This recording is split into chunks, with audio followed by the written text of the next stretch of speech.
was president. They were out of money. They were bust. They had no money. They weren't giving it to Hamas.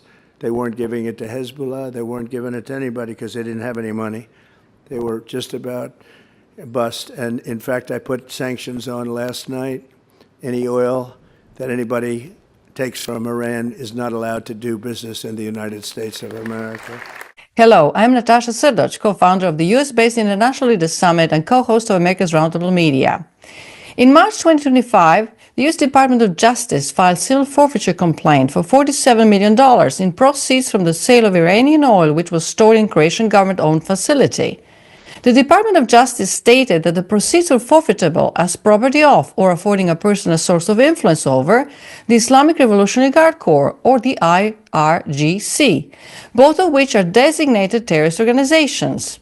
The forfeiture complaint alleges a scheme between 2022 and 2024 to facilitate the shipment, storage, and sale of Iranian petroleum product for the benefit of the IRGC and IRGC QF. The fact is that this Iranian oil was stored in the Janav's facility, which is in the majority ownership of Croatia's government.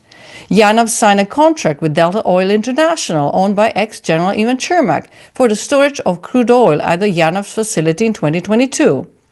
Numerous reports from Croatia's media allege that Ivan Chermak is a ship owner of a vessel facilitating Iran's oil trade. Ivan Chermak has been a loyal donor to Prime Minister Plenkovic's IRGC party, to former Croatia's President Kolinda Grabar-Kitarović, as well as to Socialist SDP party, among others. Ivan Chermak is an ex-general and alleged war profiteer whose unexplained wealth has been investigated and reported by journalists and anti-corruption activists. The reports of criminality connected to Mr. Chermak have been ignored by Croatia's authorities and the country's politically influenced judiciary. The Balkan Wars, political corruption, and impunity made ex-General Ivan Chermak one of the wealthiest Croatians today. With a background in servicing air conditioners, Chermak joined Croatia's IRGC political party and rapidly advanced to become Deputy Minister of Defense and main logistician of the Croatian army during the Balkan conflicts in the early 90s. His enrichment during the war led to Chermak owning 91 gas stations in early 2020s, before selling them for some $200 million, which he's now investing in real estate. Instead of addressing terrorism financing that Croatia is involved in and answering pertinent US Congressman Doug Lamborn's questions that were sent to him in September 2023, Prime Minister of Croatia, Andrej Plenkovic, is scheduled to receive Atlantic Council's Leadership Award on May 8, 2025 in Washington, D.C.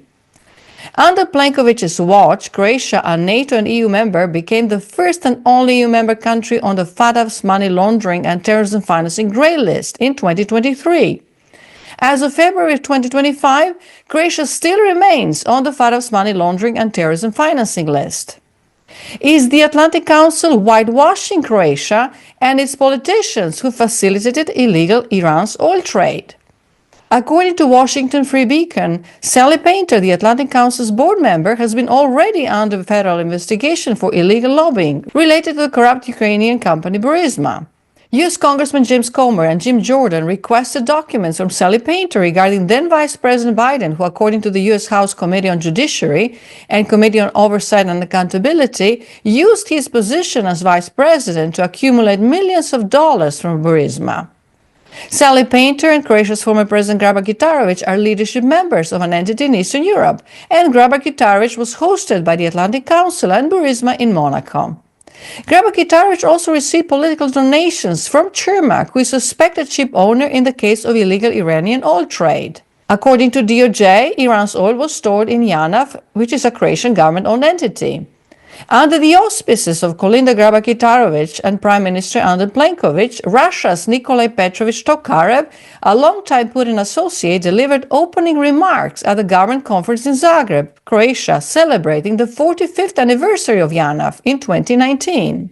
U.S. Treasury sanctioned Nikolai Tokarev in 2022. According to the U.S. Treasury, Tokarev and Putin served together as agents of the KGB in Dresden, East Germany in the 1980s. Tokarev is the president of Transneft, a state-owned monopoly pipeline which transports 90% of oil extracted in Russia. Tokarev's family wealth can be directly attributed to his close friendship with Putin. Croatia's Plenkovic and Grabar-Kitarović have been facilitating stronger ties with Iran, Russia, China, Ukraine's Burisma, and suspect entities in the Balkan region. Keep in mind, hard-working American taxpayers have poured hundreds of millions of dollars into Croatia via USAID only, with billions of US taxpayer dollars spent by the World Bank, IMF, EBRD, while US private entities and investors have been discriminated against and extorted when trying to sell products and invest in Croatia. Croatia's politicians, mired in corruption, are posing not only an economic threat, but also a national security threat to America, Israel, and the West. And another important question to be asked is, why is a former U.S. ambassador to Croatia and then to Serbia and Montenegro, William Dale Montgomery, President Clinton's appointee, a board member of chairman's companies, including Delta Oil, suspected of facilitating illegal Iran's oil trade? President Trump said, "Any country or person who buys any amount of oil or petrochemicals from Iran will be subject to, immediately, secondary sanctions." It is time for transparency and accountability and draining of the dangerous international tentacles of the Washington, D.C. swamp. Thank you for sharing this video with your social media networks.